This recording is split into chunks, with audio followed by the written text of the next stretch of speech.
Hello guys, welcome to my YouTube channel Jainit classes with Navneet Shukla. आज हम पढ़ेंगे ज्योग्राफी में नया टॉपिक लैटिट्यूड एंड लॉन्गिट्यूड, जिसको हिंदी में लैटिट्यूड को अक्षांश बोलते हैं और लॉन्गिट्यूड को बोलते हैं देशांतर रेखाएं। ठीक है, तो लैटिट्यूड क्या होता है वो देखेंगे। पहले पृथ्वी पर विषुवत रेखा है जो 0 डिग्री है ना, इसी को हम बोलते हैं इक्वेटर यानी विषुवत रेखा। यहाँ से नॉर्थ और साउथ डायरेक्शन में, ये नॉर्थ डायरेक्शन हो गया, ये साउथ डायरेक्शन में की दिशा में स्थित किसी भी बिंदु पर पृथ्वी के केंद्र, पृथ्वी का कोई ना कोई पॉइंट केंद्र होगा, वहां से मापी गई एंगुलर यानी कोणीय दूरी को हम क्या कहते हैं, अक्षांश रेखा कहते हैं। ठीक है, जैसे ये यहाँ से लेके ये वाली दूरी और यहाँ से लेके ये वाली दूरी, तो इन दोनों को मिला दोगे तो क्या बनेगा, यही अक्षांश रेखा बनेगा। ठीक है, तो पृथ्वी के केंद्र से एंगुलर डिस्टेंस को अक्षांश रेखा बोलते हैं। ठीक है, ये सब सारी क्या है, लैटिट्यूड्स है, ये लैटिट्यूड्स। ठीक है, तो टोटल नंबर ऑफ लैटिट्यूड देखा जाए तो 79, ये इसको नॉर्थ हेमिस्फीयर बोलेंगे और इसको साउथ हेमिस्फीयर बोलेंगे।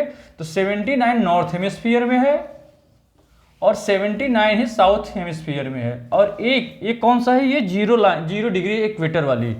तो एक्चुअल में 179 लैटिट्यूड्स हैं पृथ्वी पर। ठीक है, ये सारी रेखाएं भाई खींची तो नहीं गई हैं, एक सब सारी इमेजिनरी लाइन हैं। ठीक है, जो पृथ्वी को 2 बराबर भागों में बांटती हैं। अब जो पृथ्वी को 2 बराबर भागों में बांटेगी उसी क्या करेंगे, उसको इक्वेटर बोलते हैं इंग्लिश में, हिंदी में बोलते हैं विषुवत रेखा या भूमध्य रेखा।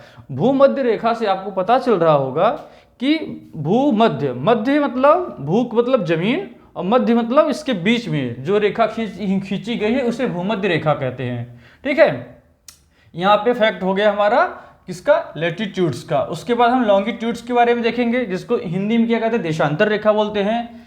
ये पृथ्वी के नॉर्थ पोल और साउथ पोल को मिलाने वाली रेखा होती है। देखो, ये नॉर्थ पोल हो गया और ये साउथ पोल हो गया, इसको मिलाने वाली रेखा को हम क्या कहते हैं, इसको मिलाने वाली रेखा क्या कहेंगे, देशांतर रेखा यानी लॉन्गिट्यूड कहते हैं। जो पृथ्वी को 2 बराबर भागों में बांटती है, जो पृथ्वी को 2 बराबर बांटती है। और ये लाइन कहाँ से, लंदन के ग्रीनविच शहर से जाती है।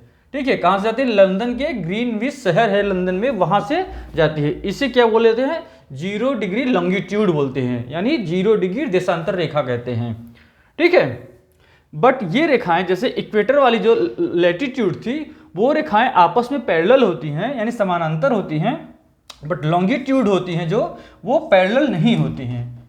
ठीक है, पोल से, अब देखिए लॉन्गिट्यूड में देखेंगे, पोल से, ये पोल है यानी ध्रुव है, पोल से आप जब भूमध्य रेखा यानी इक्वेटर की तरफ बढ़ेंगे तो इसके बीच में दूरी बढ़ती जाती है। ठीक है, इसके बीच की दूरी बढ़ती जाती है।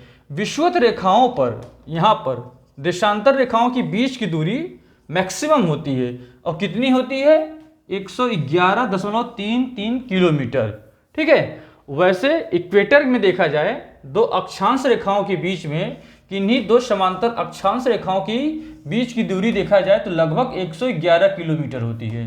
ठीक है, तो यहाँ पे ध्यान देने वाली बात है, अक्षांश रेखाओं की बीच की दूरी 111 किलोमीटर है, और विषुवत रेखाओं पर देशांतर रेखा यानी लॉन्गिट्यूड की बीच की दूरी, अधिकतम दूरी कितनी है, 111.33 किलोमीटर है। तो आज का हमारा टॉपिक यहाँ पे खत्म होता है, लॉन्गिट्यूड और लैटिट्यूड के बारे में। नेक्स्ट क्लास में फिर से मिलेंगे। Thank you, bye bye.